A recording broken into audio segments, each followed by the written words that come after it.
this is what we're doing. Yep. You're going to try and move mountains. What do you want to personally do? And how does that fit? How can I enable you to do your best life's work?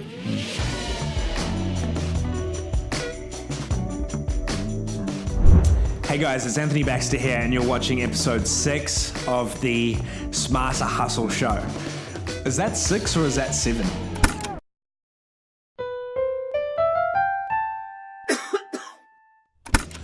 Let's try that again. 6 of the Smarter Hustle show. Super excited to be back in Sydney, Australia. Last week was a whirlwind. I was in New Zealand, Auckland for Sunday, Monday, Tuesday, back-to-back meetings with the team, incredible client meetings as well. There's amazing opportunities coming through our doors right now, some huge national brands and some really exciting SMEs as well that have huge and enormous upside. So I can't wait to share some success stories with you soon on that. I also went to Christchurch Wednesday, Thursday. I spoke at a national fitness conference for a big brand down there, which was an amazing opportunity. I can understand why you work in the fitness space. The things that you do, the lives that you change, both physically and mentally through fitness, it's incredible. And I picked up a few pointers myself as well. So thanks to everyone down there in Christchurch. It was an amazing experience. So, a lot of people have been asking me, how do I ask questions on your show? You know, there's a little bit of confusion there. Do I ask a question on the YouTube below by commenting? Do I ask a question on Instagram by hashtagging the Smarter Hustle? Do I ask questions on Facebook? Do I message you on LinkedIn? Do I reply to the emails that you send out? You know what? All of those are the right answers, but I've created a small and short video with you so you can understand how to ask a question on our show. So let's play that now. Asking questions is super easy. For Facebook and Instagram, post a picture or video asking the question. Use @RealAnthonyBaxter to start your question, and use the hashtag SmarterHustle after your question. It's that easy. For LinkedIn, use @AnthonyBaxter and find my profile. Again, use the hashtag SmarterHustle at the end of your post. And for anyone that's feeling lazy, just comment on my YouTube video. That's it. So now that you know how to ask a question, I can't wait to see more and more questions come through from everyone across all those platforms. Thank you so much to everyone as well for asking your questions. You are literally the oxygen to the show. And without them, I'll literally be making shit up and be talking to myself. So please keep the questions coming through. I really enjoy answering them for you. First question today, are you a believer in PR and do you have any advice in that space? Matt, great question. Am I a believer in the PR space and do I have any advice? Yes, I am. I'm a huge believer in the PR space. In fact, PR has been incredibly helpful with Firefly to help position us in the market and build brand equity, trust, credibility. In fact, it even helped drive leads. So our first article that we had published was on Stuff. Now, it was quite a clickbaity article. I think the headline said, 26-year-old entrepreneur grows business from 0 to 1.8 million in 3 years. Something like that. Very clickbaity. Let's get that up there. Was I right? Maybe not. I'm not too sure. But anyway, the Stuff article was great for us, and it really helped drive exposure. You know, it cost $0. I was asked to jump on a phone interview while I was traveling. I think it was like 6:30 a.m. I agreed. I said, yes, I'd love to. I answered a bunch of questions, and before I knew it, next week, this article popped up. And off the back of that, our phones wouldn't stop ringing. Like literally, we had phone call after phone call after phone call. We had about 100 leads come through to our business over the space of 2 days. So that was amazing to be able to see firsthand what PR can really do. And it opened up a lot of opportunities. But the great thing about that PR press release that mentioned in the Stuff website was that it led to more opportunities, right? So following that, I got a phone call and I was asked if I could join a radio show, The Hits, early hours in the morning in Christchurch while I was traveling down there, and that was a week after. So of course I said yes. Following that, I was asked if I could join the One News Live Mike Hosking show, which of course I said yes to. Of course I'd love to be a part of that. So literally a day later, I was brought onto live television and put into a room without any prep on live television being interviewed, and I spoke about the importance of culture and working with millennials. So let's play a little clip from that now. So what is the goal? So you say to somebody you're hiring, you're going, right, here's where you're going, here's what you need to do to get there. This is what we're doing. We're going to try and move mountains. What do you want to personally do? And how does that fit? How can I enable you to do your best life's work? And sure, it might be a career. They might be with us for two or 3 years' time, but at least they're growing along the way. And that PR awareness helped grow our business exponentially. It opened more doors than I could ever have imagined through any sort of paid media at the time. You know, we didn't have a lot of budget and we were a fast-growing business. So PR can be really, really strong for your business, right? How can I help you get into that space? Well, honestly, I just said yes to every single opportunity. So I think getting the snowball going is the first place that you want to start. You may want to look at some topical ideas that are happening in your space. Like at the time, the debate of whether millennials were lazy, effective, or whether anyone could understand them was quite a topical event. So that was something that I could plug into and something that I talked about on the radio show that sparked interest elsewhere. So you can attack, you can attract, you can go after certain topical events, topics that are going on in the space that you have, an opinion on.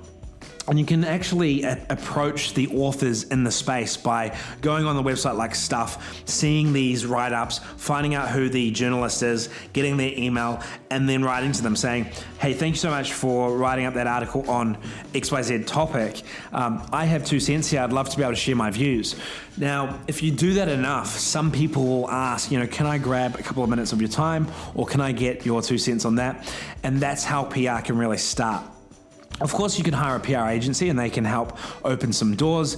They can pitch a few ideas to different outlets, etc. And that's always a great way to go on. That's always a great way of doing that as well.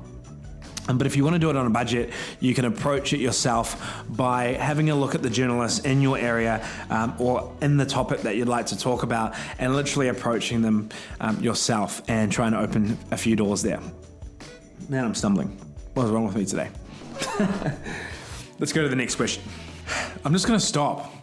I'm having real trouble talking today. Can we get a blooper reel? Because this is ridiculous. I just want to show you what I'm working with right now. How does SEO actually work, and can it be, an immediate way to get in front of your target market? How can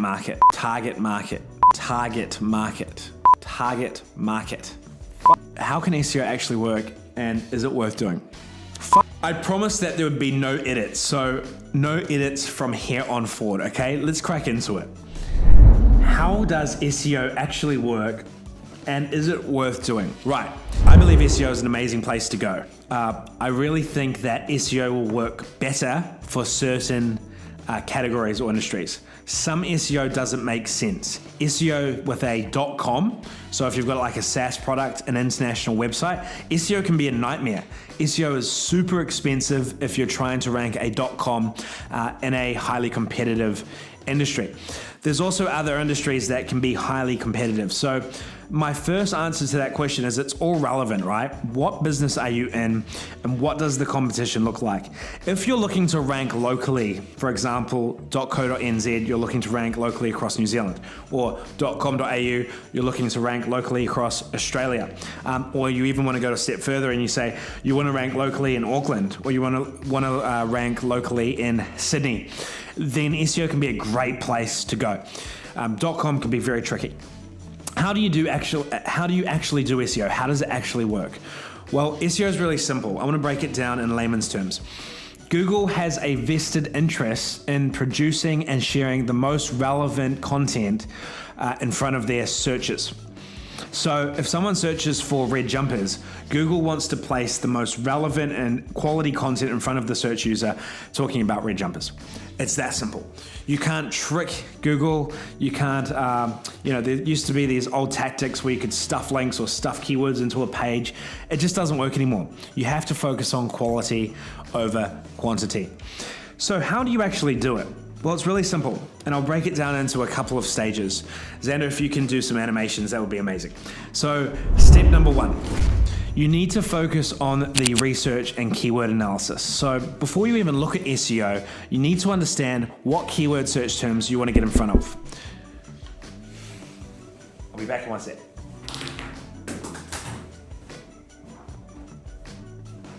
Hello, I'm just recording a live vlog. And I've already been a customer of Marley's Spoon, so thank you so much for coming. Okay, that's it. See ya.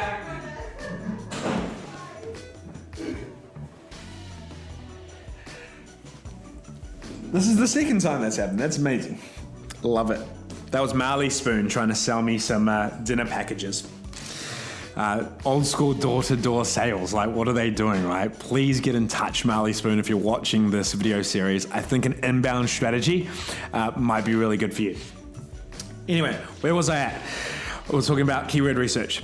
So you need to understand what keywords you want to show up for. Certain keywords will have higher search volume and have higher intent for your business. What I mean by intent is you wouldn't want to show up for keywords like how to knit a red jumper, but you would want to show up for a keyword such as purchase red jumpers, or buy red jumpers, or red jumper store, or red jumper supplier, etc., right?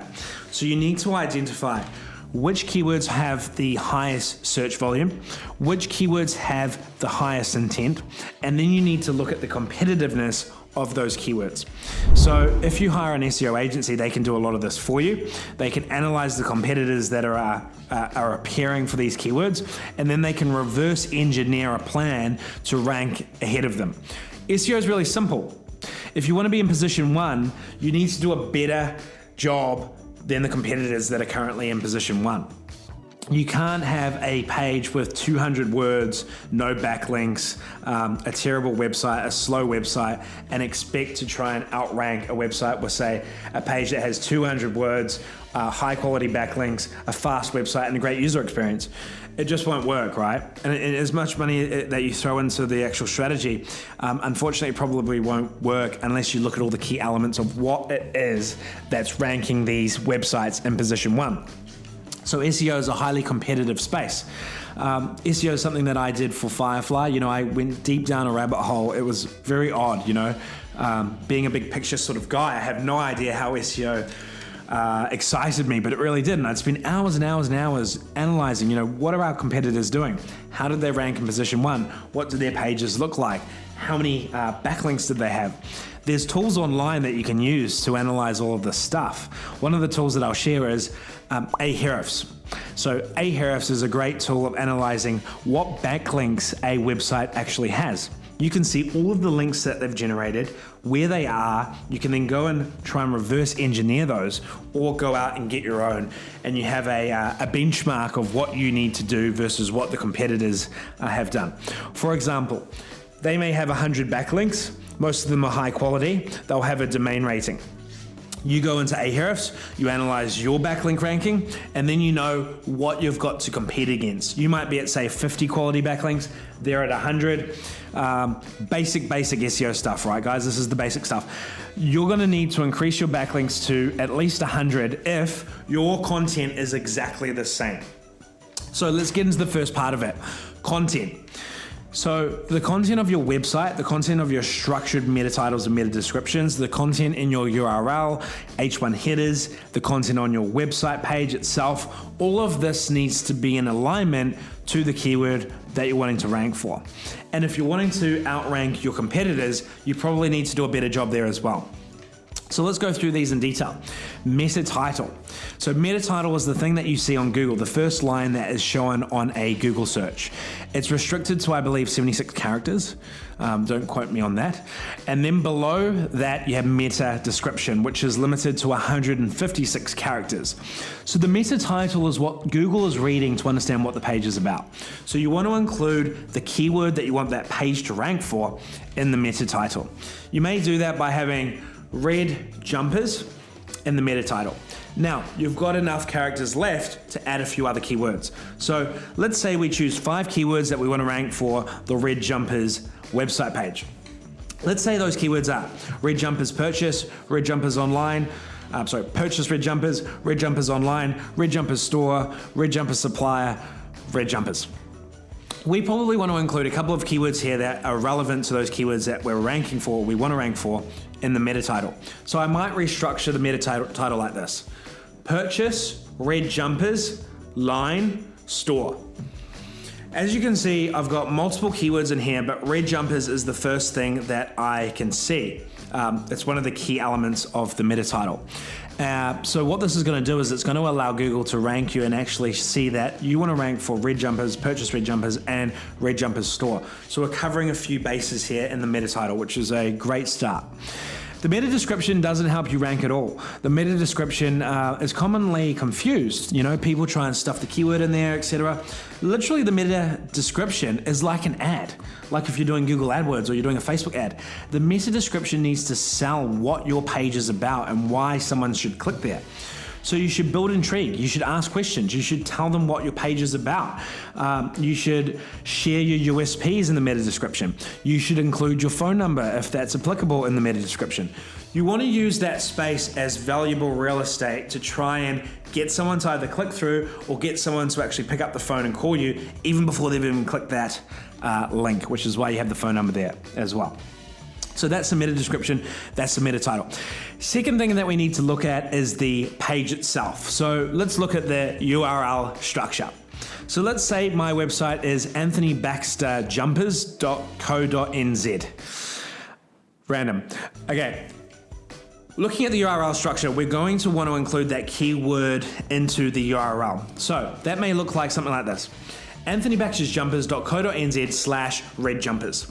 By having that URL up there, we're now telling Google that this page is also about red jumpers. So now we've aligned the meta title with the URL as well. The next thing we need to look at is the H1. The H1 is usually a header in the website. A lot of designers in the website space have the H1 as the biggest font on a website. So typically by default, the H1 is like the largest font or the attention-grabbing header on a website. Although that can be incorrect because in the SEO space, we can have the H1 as a smaller text and literally Google's looking at the H1 to understand what the page is about. So some common preconceptions. There should only be one H1 in the website on that page. So if we're looking at the red jumpers page, we can only have one H1. That H1 should have the keyword that we want to rank for. So we want to see red jumpers at the start of that H1 as well. If that H1 can be at the top of the web page as well, that's super important because it's going to be the first thing that Google reads before it gets into the content of your web page. A lot of websites will have H1 throughout that page because it's the header. So it'll be H1, H1, H1, H1. It'll be the header of each section. This is completely wrong. So what you'll need to do is ensure that you only have one H1 and have the other sections as H2s and H3s. They can be changed in terms of their size through a design element, but there can only be one H1. If you have other H2s throughout the page, you're going to confuse Google. It's not going to know what your page is about, and you're not going to rank accordingly. Third, we need to look at the content itself. Now, a rule of thumb that we have here at Firefly is we want to have at least 400 to 800 words on that page, talking about red jumpers. Now, for an e-commerce website, this can be quite hard, right? A lot of that is visual and you want to have a great user experience. So you might do this in a smart way by having some text at the beginning, some text at the end. The text at the beginning opens up and it shares what the store is about, what this page is about, what the category is about. The text at the end might wrap it up. For a service-based company, for a non-e-commerce based company, this should be fairly easy. You want to talk about the red jumpers, maybe the process of how you create the red jumpers, why your red jumpers are the best, the price of your red jumpers, some testimonials about your red jumpers. Really, it shouldn't be that difficult to create and write 400 to 800 words. Now, you need to reverse engineer what your competitors are doing. So let's look at the competitors over there. Have they got 400 words, 800 words, 2,000 words? Okay, that's going to give you a good understanding of what you should work towards in your SEO strategy on your page. Cool. So we've looked at the meta title, the meta description, the URL, the H1, and the content. Now that we've got all of that in alignment to the keywords that we want to rank for, we then need to focus on the other keywords that we also want to rank for. So, for example, we had red jumpers. We also wanted to rank for red jumper store, purchase red jumpers online, red jumpers supplier. I can't remember. I think I got that right. I'm not too sure. But we need to include those keywords as well through the copy. So you've written 400 to 800 words. You need to now include those keywords mentioned once throughout the copy. I would recommend that you write the content first based on the story you want to sell, based on quality content, based on the experience and the actual content that you want someone to read, and then look to integrate those keywords after. Too often I see people trying to reverse engineer keywords they want to rank for, and then they write a whole lot of garbage on their page, and then the user experience sucks and people bounce off because it doesn't make any sense, right? And it's structured in an odd way. So there is easy ways for you to apply and place those keywords into the content that you've already written first of all, which is built around experience, because you want people to stay on your website and you want people to take action. So you want that information to be credible and useful as well. Now that we've talked about the on-page optimization and the basics of SEO, now let's talk about the off-page strategy. So I'm talking about backlinks. Now, backlinks are essentially what Google looks like. So backlinks are essentially what Google looks at to see whether your website is credible. There's all sorts of different backlinks that you can drive, which are essentially a link pointing to your website. Here's a couple of examples. You can talk about local citations or classified listings. I'm talking about Yellow Pages, I'm talking about Hot Frog, I'm talking about those local classifieds that you can list your business in for free, where you're in a part of a directory. This is probably the first place you want to start as part of an SEO backlinking strategy. There's literally hundreds of local citations, local classifieds that you can get your business listed in. And it's an easy way to get a link. It's not the highest quality link, but it's a great place to start to get those numbers up. So I would recommend looking at getting at least 100 local citations and pointing towards your business as part of your first SEO strategy. Second, we can then talk about press releases. Press releases are a great way to spike your links, backlinks at the beginning of your SEO strategy if you don't have many. They're also a great way, as I mentioned before earlier in this episode, in getting awareness and building brand for your business. So if you can pair a great press release and include your link and send that through to Scoop, send that through to all the news distributors, etc., and get that listed, those are great high quality links that are really hard to replicate for competitors, etc. If you get a link in, say, Stuff or New Zealand Herald or, say, the Sydney Herald, etc., those are very, very high quality links that are hard for someone to replicate. So that is the second place that I would start. Write a press release, send it out, and you're going to be guaranteed to get a few links if you go through distributors like Scoop. And if you get those high quality links as well, you may get some PR, but you also get a high quality link as well. So that's going to be great for your business. Number 3, you can guest blog. So there's a lot of different blogs out there. There's a lot of different websites out there that you can actually approach and ask to write on their behalf, write a piece of content for their blog.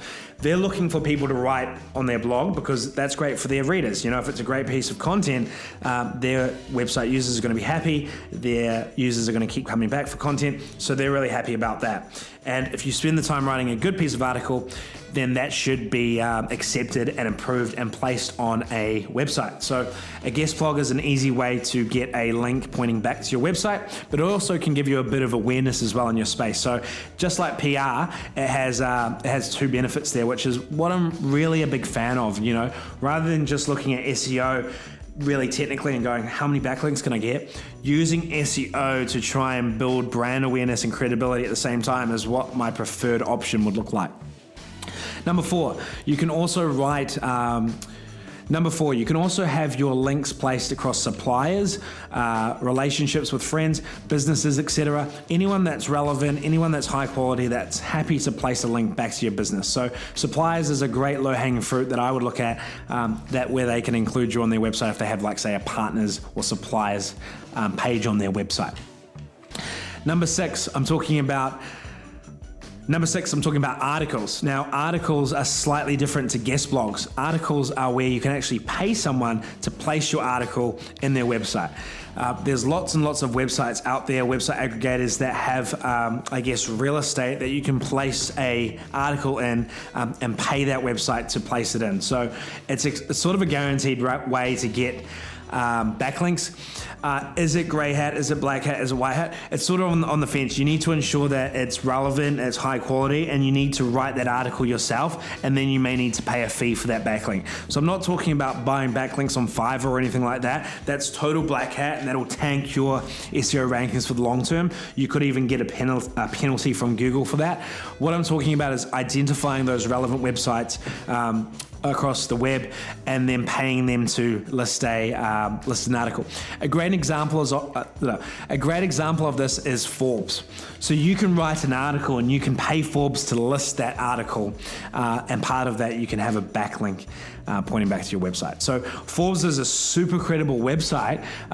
However, a lot of the times you have to pay Forbes to actually get that listed in. So there you have it. There's lots more backlink strategies, backlink channels that you can look at that I won't cover off in this basic summary of SEO. I know I've been speaking for a while on SEO, so I'm going to wrap it up there. If you look at both on-page and off-page optimization and you follow those tips that I shared, you should be ranking in no time. To get to page 1, that's pretty easy. And if you follow those steps, you should be able to get to page 1 of Google pretty easily. To get to position 1, as I said, you need to be doing a better job than your competitors in position 1. And SEO isn't a silver bullet, start and stop sort of thing. Think about it. If you stop doing SEO and your competitors keep going and do better work than you, you're going to slowly drop in the rankings. So I always suggest, look at SEO as a long-term commitment for your business. Once you do the heavy lifting up front and get into position 1 and start ranking for keywords and start increasing your traffic, you're not going to be required to do as much work when you're in that position. But I still always recommend doing maintenance, continuing to build quality backlinks, and creating new pages for new keyword opportunities. So that's a wrap on SEO and how to do that. I hope I answered your question. Is Google Ads the best way to grow a B2B company? Nikki, that's a great question. I think Google Ads is a great way to grow a B2B company. I really do. I think it can help accelerate growth, and sort of like it's a bidding auction system, right? So you can throw money in, you can analyze the result. If it's working for you, it can be a cornerstone. You can continue to run it. You can really scale B2B AdWords as well. So there should be some form of scalability there that you can control. If you're looking into the B2B space, though, I'd highly recommend LinkedIn. So LinkedIn ads can be a great place to look at. Creating LinkedIn articles as well. Super important place to look at. Creating high quality content on LinkedIn. And then what you can do is you can start to distribute that LinkedIn article through your email channels, sharing that on your other social media channels. You could even put some budget behind it on your Google ads. So it could be one of the site links at the bottom of the ads linking to your helpful content. So I think content is a big play here as well, and you need to be looking at LinkedIn. It's obviously the B2B platform. It's the platform that I'm incredibly bullish about this year. I've been doing LinkedIn for the last 11 years when it was literally a CV platform, and now LinkedIn is taking over. Like it's the place to share ideas and for people to network, and it's so great right now. The organic reach is incredible on LinkedIn. So I'd really double down on LinkedIn if you're looking to build a B2B following. You may also want to do what I mentioned previously, and that's look to do some guest blogging in some into some industry-related websites or any other websites where your audience lives. So for example, I guest blog on nzentrepreneur.co.nz because I know that some of our clients and people that I want to talk to are reading and going to NZ Entrepreneur. I'm writing an article every 2 weeks, adding value with no expectation of a result. But the fact is we're getting leads and conversations are coming through that channel as well. I can then repurpose the content on the blog, on the guest blog, through my email channel, through social media channels as well. So content is really going to be your play, right? Focusing on creating high quality content, sharing that across a couple of key areas like LinkedIn and a guest blog, and then distributing that via email and maybe putting some budget behind it as well. So 3 channels that I'd recommend for B2B. Google Ads, perfect place, keep doing that. Of course, make sure you're optimizing your campaign because it can be a great place to make a lot of money. It can also be very easily to spend a lot of money if you're not running the right campaign. Number 2, LinkedIn ads, LinkedIn articles. They're literally the place to be for a B2B place to build position of authority, credibility, and get in front of a lot of people through their organic reach. And number 3, guest blogging. Find a local business, a local website, find a industry blog website. Just find a website that you can guest blog that has your audience and start sharing your content there as well. So guys, that's episode 6. Thank you so much for watching today. I'm super humbled that you're here. Again, to anyone that wants to ask a question, just #SmarterHustle. Can't wait to see all your questions. Next week, we're diving into the awards process. So I'm going to be talking about my journey of being a part of awards applications, going through that process and winning some awards at Firefly. So I'm going to share everything that I've learned through that process, winning the Westpac Emerging Business of the Year, and also the Deloitte Fast 50 and Fast 500, how you can best optimize your business so that you can start getting some awards and drive some PR, drive some brand for your business. So I can't wait to share all of that next week on the Smarter Hustle Show.